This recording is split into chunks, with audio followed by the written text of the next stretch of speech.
21장. 이스라엘 사람들은 이미 미스바에서 우리 가운데서는 아무도 딸을 베냐민 사람과 결혼시키지 않도록 하자 하고 맹세한 일이 있었다. 이스라엘 백성은 베델에 이르러 거기에서 저녁이 되도록 하나님 앞에 앉아 소리를 높여 크게 통곡하였다.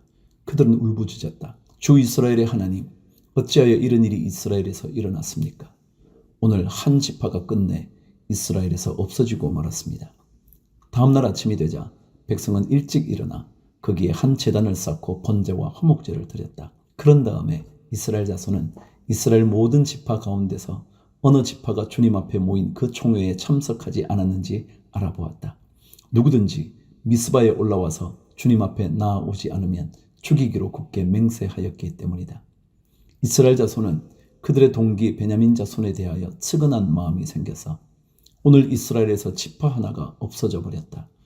우리 스스로가 이미 우리 딸을 그들과는 결혼시키지 않기로 주님께 맹세하였으니 우리가 어떻게 해야 그 살아남은 사람들에게 아내를 구해줄 수 있겠는가 하고 걱정하였다. 그래서 그들은 이스라엘 지파 가운데 어느 지파가 미스바에 올라오지 않았는지 주님 앞에 나아오지 않았는지를 알아보았다. 그러자 길르앗의 야베스에서는 한 사람도 진으로 오지도 않고 이 총회에도 참석하지 않은 사실이 드러났다. 그들이 백성을 일일이 살펴보니 정말 길르앗의 야베스 주민은 한 사람도 없었다. 그래서 회중은 가장 용감한 군인 12,000명을 그리로 보내면서 명령하였다. 너희는 가서 길르앗의 야베스 주민을 여자나 어린아이 할 것 없이 칼로 쳐서 죽여라. 너희가 할 일은 남자를 모두 죽이고 남자와 동침한 일이 있는 여자도 모조리 죽이는 것이다. 그들은 길르앗의 야베스 주민 가운데서 아직 남자와 한 번도 동침하지 않은 처녀 400명을 찾아내어 가나안 땅의 실로에 있는 진으로 데리고 왔다. 그리고 나서 온 회중은 림몬 바위에 숨어서 사는 베냐민 자손에게 사람을 보내어 그들과 화친을 선언한다는 말을 전하였다. 그때 베냐민 자손이 돌아오니 이스라엘 사람들은 길르앗의 야베스의 여자들 가운데서 살려둔 여자들을 그들과 결혼시켰다. 그러나 여자의 수가 모자랐다. 주님께서 이스라엘 지파들 가운데서 한 지파가 비어 틈이 생기게 하셨으므로 이스라엘 백성은 베냐민 지파가 딱하다는 생각이 들었다. 그때 회중의 장로들이 걱정하였다. 베냐민 지파 가운데서 여자들이 다 죽었으니 이제 우리가 어떻게 하여야 살아남은 남자들에게 아내를 짝지어 줄 수 있겠습니까? 그들이 또 말하였다. 베냐민 지파에서 살아남은 남자들에게도 유산이 있어야 이스라엘 가운데서 한 지파가 없어지지 않을 것입니다. 그러나 이미 이스라엘 자손이 자기 딸을 베냐민 사람과 결혼시키는 사람은 누구든지 저주를 받을 것이라고 맹세하였으니 우리는 아무도 우리의 딸들을 그들과 결혼시킬 수 없습니다. 그래서 그들은 한 묘안을 생각해냈다. 그렇다. 실로에서 해마다 열리는 주님의 축제가 곧 다가온다. 실로는 베델 북쪽, 르보나 남쪽, 베델에서 세겜으로 올라가는 큰 길 동쪽에 있다. 그리고 그들은 베냐민 자손에게 이렇게 지시하였다. 당신들은 가서 포도원에 숨어서 살피다가 실로의 처녀들이 춤을 추러 나오면 포도원에서 달려나와 그 실로의 처녀들 가운데서 하나씩 붙들어 아내를 삼아 베냐민 땅으로 돌아가시오. 그들의 아버지들이나 오라비 버니들이 우리에게 와서 시비를 걸면 우리가 그들에게 전쟁에서 여자를 잡아다가 아내로 삼듯 여자들을 빼앗아 온 것이 아니니 딸들을 그들의 아내로 삼도록 하여 주시오. 또 당신들이 딸들을 그들에게 준 것이 아니니 당신들이 맹세한 것을 스스로 깨뜨린 것도 아니오 하고 답변해 주겠소. 그래서 베냐민 자손은 그 지시대로 하였다. 그들은 춤추는 여자들 가운데서 자신들의 수요만큼 여자들을 붙들어 아내로 삼고 자기들이 유산으로 얻은 땅으로 돌아가서 성읍들을 재건하고 거기에서 살았다. 그때야 이스라엘 자손도 그곳을 떠나 각자 자기 지파와 자기 가족에게로 돌아갔다. 곧 각자가 그곳에서 떠나 자기가 유산으로 얻은 땅으로 돌아간 것이다. 그때에는 이스라엘의 왕이 없었으므로 사람들은 저마다 자기의 뜻에 맞는 대로 하였다. 룻기 1장. 사사시대에 그 땅에 기근이 든 일이 있었다. 그때에 유다 베들레헴 태생의 한 남자가 모압 지방으로 가서 임시로 살려고 아내와 두 아들을 데리고 길을 떠났다. 그 남자의 이름은 엘리멜렉이고 아내의 이름은 나오미이며 두 아들의 이름은 말론과 기럨이다. 그들은 유다 베들레헴 태생으로서 에브랏 가문 사람인데 모압 지방으로 건너가 거기에서 살았다. 그러다가 나오미의 남편 엘리멜렉이 죽고 나오미와 두 아들만 남았다. 두 아들은 다 모압 여자를 아내로 맞이하였는데 한 여자의 이름은 루시고 또 한 여자의 이름은 오르바였다. 그들은 거기서 10년쯤 살았다. 그러다가 아들 말론과 기련이 죽으니 나오미는 남편에 이어 두 아들마저 잃고 홀로 남았다. 모압 지방에서 사는 동안에 나오미는 주님께서 백성을 돌보셔서 고향에 풍년이 들게 하셨다는 말을 듣고 두 며느리와 함께 모압 지방을 떠날 채비를 차렸다. 나오미가 살던 곳을 떠날 때에 두 며느리도 함께 떠났다. 그들은 유다 땅으로 돌아가려고 길을 나섰다. 길을 가다가 나오미가 두 며느리에게 말하였다. 너희는 제각기 친정으로 돌아가거라. 너희가 죽은 너희의 남편들과 나를 한결같이 사랑하여 주었으니 주님께서도 너희에게 그렇게 해주시기를 빈다. 너희가 각각 새 남편을 만나 행복한 가정을 이루도록 주님께서 돌보아 주시기를 바란다. 나오미가 작별하려고 그들에게 입을 맞추니 며느리들이 큰 소리로 울면서 말하였다. 아닙니다. 우리도 어머님과 함께 어머님의 결례에게로 돌아가겠습니다. 그러나 나오미는 말렸다. 돌아가다오 내 딸들아. 어찌하여 나와 함께 가려고 하느냐. 아직 내 뱃속에 아들들이 들어있어서 그것들이 너희 남편이라도 될 수 있다는 말이냐. 돌아가다오 내 딸들아. 제발 돌아가거라. 재혼을 하기에는 내가 너무 늙었다. 설령 나에게 어떤 희망이 있다거나 오늘 밤 내가 남편을 맞아들여 아들들을 낳게 된다거나 하더라도 너희가 그것들이 클 때까지 기다릴 셈이냐. 그때까지 재혼도 하지 않고 홀로들 지내겠다는 말이냐. 아서라 내 딸들아. 너희들 처지를 생각하니 내 마음이 너무나 괴롭구나. 주님께서 손으로 나를 치신 것이 분명하다. 그들은 다시 한번 큰 소리로 울었다. 마침내 오르바는 시어머니에게 입맞추면서 작별 인사를 드리고 떠났다. 그러나 룻은 오히려 시어머니 곁에 더 달라붙었다. 그러자 나오미가 다시 타일렀다. 보아라, 내 동서는 저의 결례와 신에게로 돌아갔다. 너도 내 동서의 뒤를 따라 돌아가거라. 그러자 룻이 대답하였다. 나더러 어머님 곁을 떠나라거나 어머님을 뒤따르지 말고 돌아가라고는 강요하지 마십시오. 어머님이 가시는 곳에 나도 가고 어머님이 머무르시는 곳에 나도 머무르겠습니다. 어머님의 결례가 내 결례이고 어머님의 하나님이 내 하나님입니다. 어머님이 숨을 거두시는 곳에서 나도 죽고 그곳에 나도 묻히겠습니다. 죽음이 어머님과 나를 떼어놓기 전에 내가 어머님을 떠난다면 주님께서 나에게 벌을 내리시고 또 더 내리신다 하여도 달게 받겠습니다. 나오미는 룻이 자기와 함께 가기로 굳게 마음먹은 것을 보고 더 이상 말리지 않았다. 그 두 사람은 길을 떠나서 베들레헴에 이르렀다.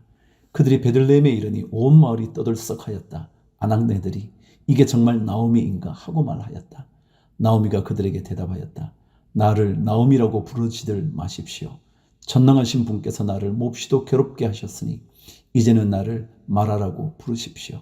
나는 가득 찬 채로 이곳을 떠났습니다. 그러나 주님께서는 나를 텅 비어서 돌아오게 하셨습니다.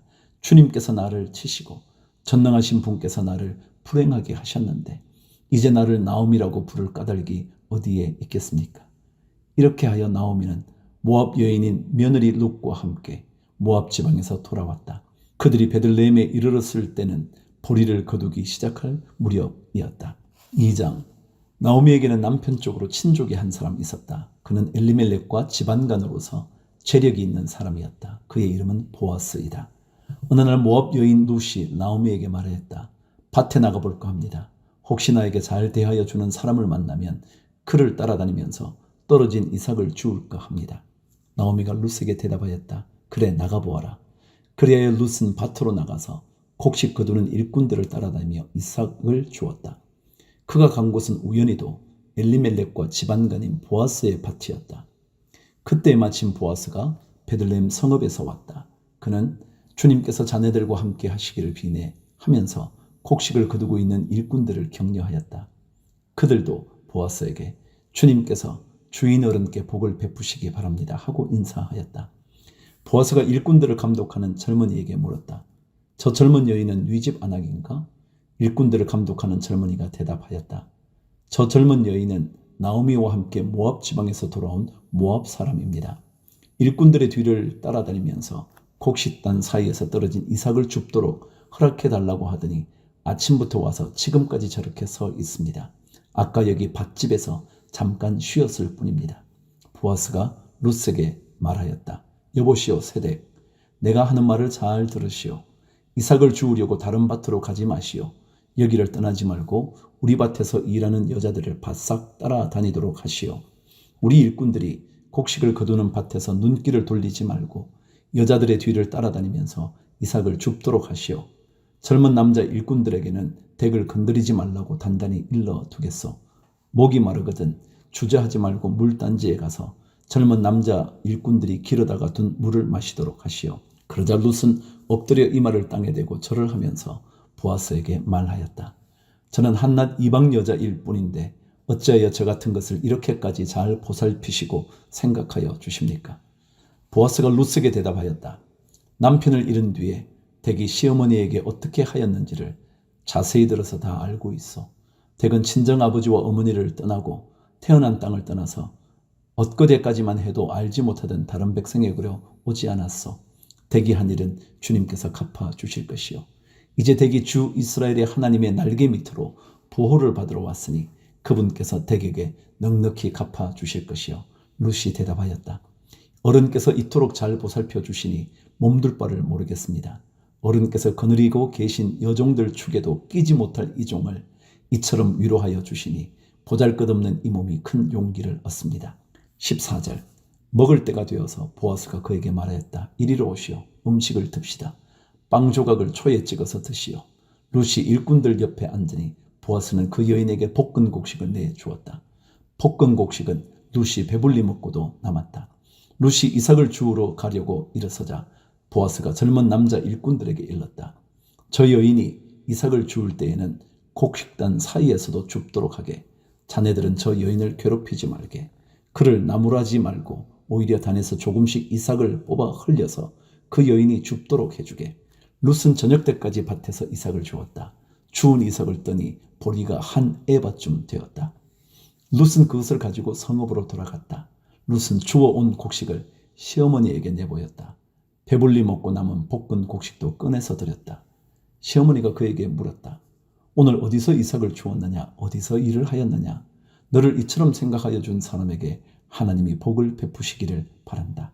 그러자 룻은 시어머니에게 자기가 누구네 밭에서 일하였는지를 말하였다. 오늘 내가 가서 일한 밭의 주인 이름은 보아스라고 합니다. 나오미가 며느리에게 말하였다. 그는 틀림없이 주님께 복받을 사람이다. 그 사람은 먼저 세상을 뜬 우리 식구들에게도 자비를 베풀더니 살아있는 우리에게도 한결같이 자비를 베푸는구나. 나오미가 그에게 말을 계속하였다. 그 사람은 우리와 가까운 사이다. 그는 집안간으로서 우리를 맡아야 할 사람이다. 모압 여인 룻이 말하였다. 그뿐이 아닙니다. 그가 데리고 있는 젊은 남자 일꾼들이 곡식 거두기를 다 끝낼 때까지 그들을 바싹 따라다니라고 하였습니다. 나오미가 며느리 룻에게 일렀다. 얘야, 그가 데리고 있는 젊은 여자들과 함께 다니는 것이 좋겠구나. 젊은 남자 일꾼들에게 시달림을 받다가 다른 밭으로 가지 않아도 되니 말이다. 그리하여 룻은 보리 거두기뿐만 아니라 밀 거두기가 끝날 때까지도 보아스 집안의 젊은 여자들을 바싹 따라다니면서 이삭을 주었다. 그러면서 룻은 시어머니를 모시고 살았다. 3장 시어머니 나오미가 룻에게 말하였다. 얘야, 내가 행복하게 살만한 안락한 가정을 내가 찾아보아야 하겠다. 생각하여 보렴. 우리의 친족 가운데에 보아스라는 사람이 있지 아니하냐. 내가 요즘 그 집 여자들과 함께 일하고 있다. 잘 들어보아라. 오늘 밤에 그가 타작마당에서 보리를 까부를 것이다. 너는 목욕을 하고 향수를 바르고 고운 옷으로 몸을 단장하고서 타작마당으로 내려가거라. 그 사람이 먹고 마시기를 마칠 때까지 너는 그가 눈치채지 못하도록 조심하여야 한다. 그가 잠자리에 들 때에 너는 그가 눕는 자리를 잘 보아두었다가 다가서서 그의 발치를 들치고 누워라. 그러면 그가 너의 할 일을 일러줄 것이다. 룻이 시어머니에게 대답하였다.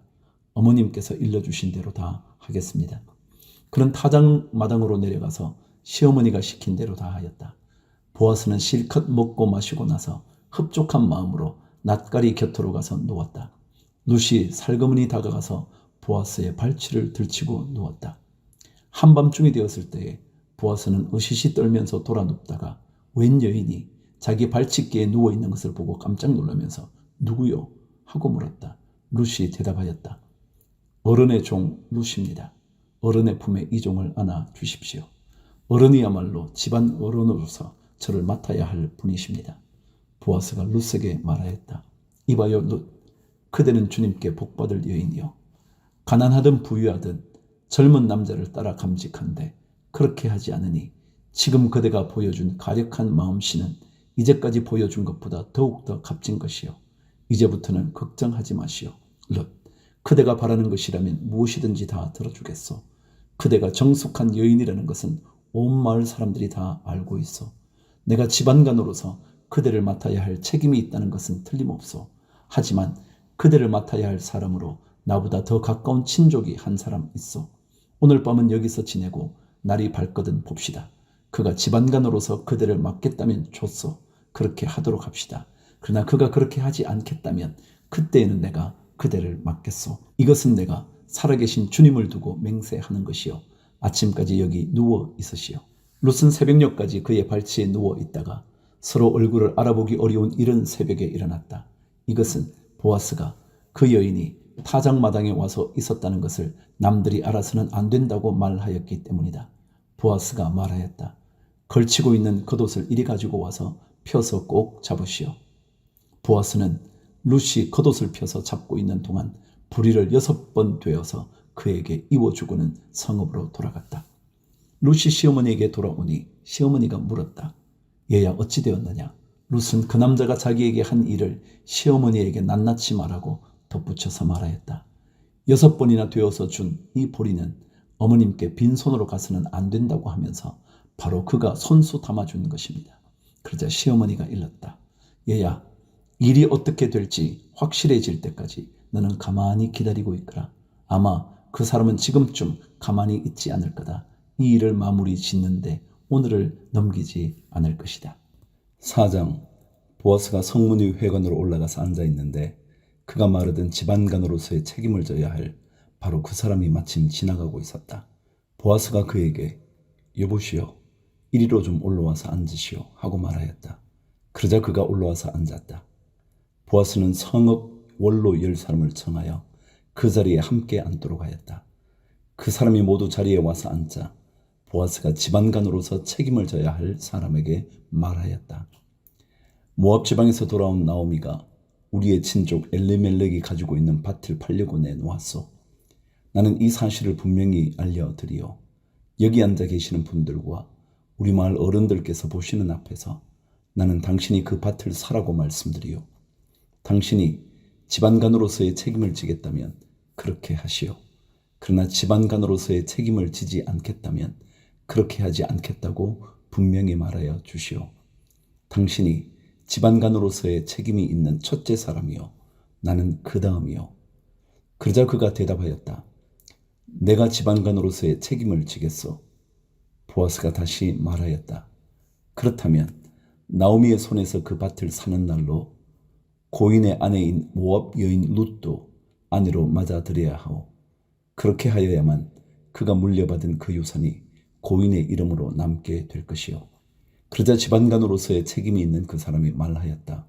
그런 조건이라면 나는 집안간으로서의 책임을 질 수 없어. 잘못하다가는 내 재산만 축나겠소. 나는 그 책임을 질 수 없으니 당신이 내가 져야 할 집안간으로서의 책임을 지시오.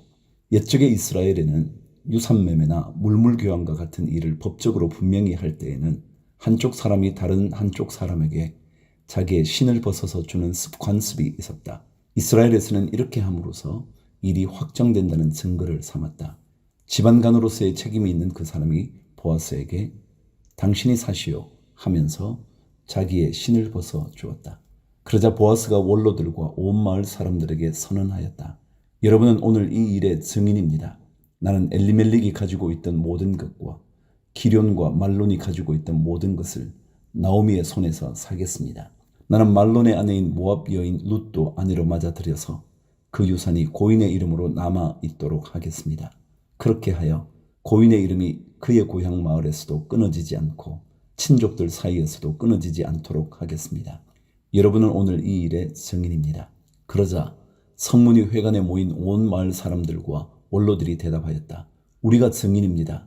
주님께서 그대의 집안으로 들어가는 그 여인을 이스라엘 집안을 일으킨 두 여인 곧 라헬과 레아처럼 되게 해주시기를 빕니다. 에브랏 가문에서 그대가 번성하고 또한 베들레헴에서 이름을 떨치기를 빕니다. 주님께서 그 젊은 부인을 통하여 그대에게 자손을 주셔서 그대의 집안이 다말과 유다 사이에서 태어난 아들 베레스의 집안처럼 되게 하시기를 빕니다. 보아스는 룻을 아내로 맞이하였다. 그 여인이 자기 아내가 되자 그는 그 여인과 동침하였다.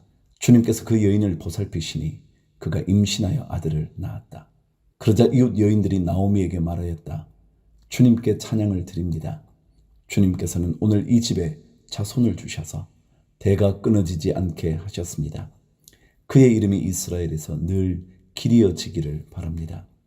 시어머니를 사랑하는 며느리, 아들 7보다도 더 나은 며느리가 아기를 낳아 주었으니 그 아기가 그대에게 생기를 되찾아 줄 것이며 늙음하게 그대를 돌보아 줄 것입니다. 나오미가 그 아기를 받아 자기 품에 안고 어머니 노릇을 하였다. 이웃 여인들이 그 아기에게 이름을 지어주면서 나오미가 아들을 보았다 하고 환호하였다. 그들은 그 아기의 이름을 오벳이라고 하였다. 그가 바로 이새의 아버지요 다윗의 할아버지이다. 다음은 베레스의 계보이다. 베레스는 헤스론을 낳고 헤스론은 람을 낳고 람은 암미나답을 낳고 암미나답은 나손을 낳고 나손은 살몬을 낳고 살몬은 보아스를 낳고 보아스는 오벳을 낳고 오벳은 이새를 낳고 이새는 다윗을 낳았다. 사무엘상 1장. 에브라임 지파에 속한 수베 자손 엘가나라는 사람이 에브라임의 산간 지방에 있는 라마다임에 살고 있었다. 그의 아버지는 여로함이고 할아버지는 엘리후이고 그 윗대는 도후이고 그 윗대는 숲이다. 엘가나에게는 두 아내가 있었는데 한 아내의 이름은 한나요 또 한 아내의 이름은 브닌나였다. 브닌나에게는 자녀들이 있었지만 한나에게는 자녀가 하나도 없었다. 엘가나는 매년 한 번씩 자기가 사는 성읍에서 실로로 올라가서 만군의 주님께 경배하며 제사를 드렸다. 그곳에는 엘리의 두 아들인 홈니와 비느하스가 주님의 제사장으로 있었다. 엘가나는 제사를 드리고 나서는 늘 아내 브닌나와 그가 낳은 모든 아들 딸에게 재물을 각각 한 몫씩 나누어 주곤 하였다. 그러나 한나에게는 두 몫을 주었다. 비록 주님께서 한나의 태를 닫아 놓으셨지만 엘가나는 한나를 사랑하였다. 주님께서 한나의 태를 닫아 놓으셨으므로 그의 적수인 브닌나는 한나를 괴롭히고 업신여겼다. 이런 일이 매년 거듭되었다. 한나가 주님의 집으로 올라갈 때마다 브닌나가 한나의 마음을 늘 그렇게 괴롭혔으므로 한나는 울기만 하고 아무것도 먹지 않았다. 그럴 때마다 남편 엘가나가 한나를 위로하였다. 여보, 왜 울기만 하오? 왜 먹지 않으려 하오? 왜 늘 그렇게 슬퍼만 하는 거요? 당신이 10아들을 두었다고 해도 내가 당신에게 하는 만큼 하겠소? 한 번은 엘가나 일행이 실로에 있는 주님의 집에서 음식을 먹고 마신 뒤에 한나가 일어나서 자리를 떴다. 그때 제사장 엘리는 주님의 성전 문설주 곁에 있는 의자에 앉아 있었다. 한나는 괴로운 마음으로 주님께 나아가 흐느껴 울면서 기도하였다. 한나는 서운하며 아뢰었다. 만군의 주님, 주님께서 주님의 종의 이 비천한 모습을 참으로 불쌍히 보시고 저를 기억하셔서 주님의 종을 잊지 않으시고 이 종에게 아들을 하나 허락하여 주시면 저는 그 아이의 한평생을 주님께 바치고 삭도를 그의 머리에 대지 않도록 하겠습니다. 한나가 주님 앞에서 계속 기도를 드리고 있는 동안에 엘리는 한나의 입술을 지켜보고 있었다. 한나가 마음속으로만 기도를 드리고 있었으므로 입술만 움직이고 소리는 내지 않았다. 그러므로 엘리는 한나가 술에 취한 줄로 생각하고 그를 꾸짖었다. 언제까지 술에 취해 있을 것이요? 포도주를 끊으시오. 한나가 대답하였다. 제사장님, 저는 술에 취한 것이 아닙니다. 포도주나 독한 술을 마신 것이 아닙니다. 다만 슬픈 마음을 가눌 길이 없어서 저의 마음을 주님 앞에 쏟아놓았을 뿐입니다. 이 종을 나쁜 여자로 여기지 마시기 바랍니다. 너무나도 원통하고 괴로워서 이처럼 기도를 드리고 있습니다. 그러자 엘리가 말하였다. 그렇다면 평안한 마음으로 돌아가시오. 이스라엘의 하나님이 그대가 간구한 것을 이루어 주실 것이요. 한나가 대답하였다. 제사장님, 이 종을 좋게 보아 주시기 바랍니다. 한나는 그 길로 가서 음식을 먹었다. 그리고 다시는 얼굴에 슬픈 기색을 띠지 않았다. 다음 날 아침 그들은 일찍 일어나 주님께 경배를 드리고 나서 라마에 있는 집으로 돌아왔다. 엘가나가 아내 한나와 동침하니 주님께서 한나를 기억하여 주셨다. 한나가 임신을 하고 달이 차서 아들을 낳았다. 한나는 주님께 구하여 얻은 아들이라고 하여 그 아이의 이름을 사무엘이라고 지었다. 남편 엘가나가 자기의 온 가족을 데리고 주님께 매년 제사와 서원 제사를 드리러 올라갈 때가 되었을 때에 한나는 함께 올라가지 않고 자기 남편에게 이렇게 말하였다. 나는 아이가 젖을 뗄 때까지 기다렸다가 젖을 뗀 다음에 아이를 주님의 집으로 데리고 올라가서 주님을 뵙게 하고 아이가 평생 그곳에 머물러 있게 하려고 합니다. 나는 그 아이를 평생 나실 사람으로 바치겠습니다. 남편 엘가나가 그에게 대답하였다. 당신 생각에 그것이 좋으면 그렇게 하시오. 그 아이가 젖을 뗄 때까지 집에 있으시오. 주님께서 당신의 말대로 이루어 주시기를 바라오. 그래서 그의 아내는 아들이 젖을 뗄 때까지 집에 머무르면서 아이를 길렀다. 마침내 아이가 젖을 떼니 한나는 아이를 데리고 3년 된 수소 한 마리를 끌고 밀가루 한 에바와 포도주가 든 가죽 부대 하나를 가지고 실로로 올라갔다. 한나는 어린 사무엘을 데리고 실로에 있는 주님의 집으로 갔다. 그들이 수소를 잡고 나서 그 아이를 엘리에게 데리고 갔다. 한나가 엘리에게 말하였다. 제사장님, 나를 기억하시겠습니까? 내가 주님께 기도를 드리려고 이곳에 와서 제사장님과 함께 서 있던 바로 그 여자입니다. 아이를 낳게 해달라고 기도하였는데 주님께서 내가 간구한 것을 이루어 주셨습니다. 그래서 나도 이 아이를 주님께 바칩니다. 이 아이의 한평생을 주님께 바칩니다. 그런 다음에 그들은 거기에서 주님께 경배하였다.